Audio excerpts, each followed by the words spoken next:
अहम खबर है, वज़ीर दिफा ख्वाजा आसिफ ने खलीजी और बरादर इस्लामी ममालिक पर मुश्तमिल नेटो तर्ज के दिफाई इत्तेहाद का इम्कान जाहिर कर दिया।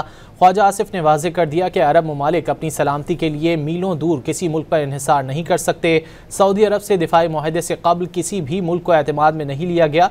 मुस्तकबिल में दुनिया की क़यादत चीन करेगा। अफगानिस्तान दुश्मन रियासत का रूप धार चुका है। पाकिस्तान बरादर इस्लामी ममालिक के दिफा, तहफ़्फ़ुज़ और सालमियत यकीनी बनाने के लिए तैयार है। वाहिद इस्लामी एटमी ताकत ने मुस्लिम ममालिक को नेटो तर्ज का दिफाई इत्तेहाद बनाने की पेशकश कर दी। वज़ीर दिफा ख्वाजा आसिफ ने सऊदी अरब के साथ होने वाले दिफाई मुआहदे का दायरेकार दीगर खलीजी ममालिक तक फैलाने का इशारा दे दिया। वज़ीर दिफा ख्वाजा आसिफ ने दिफाई मुआहदे को अपना बुनियादी हक करार देते हुए वाज़ेह कर दिया कि इस सिलसिले में अमरीका समेत किसी भी मुल्क को एतमाद में नहीं लिया गया। इस अरेंजमेंट में किसी और तीसरे फ्रीक के साथ जो है कॉन्फिडेंस में या एतमाद में लेने का जो है वो कोई जवाज ना बनता था ना है।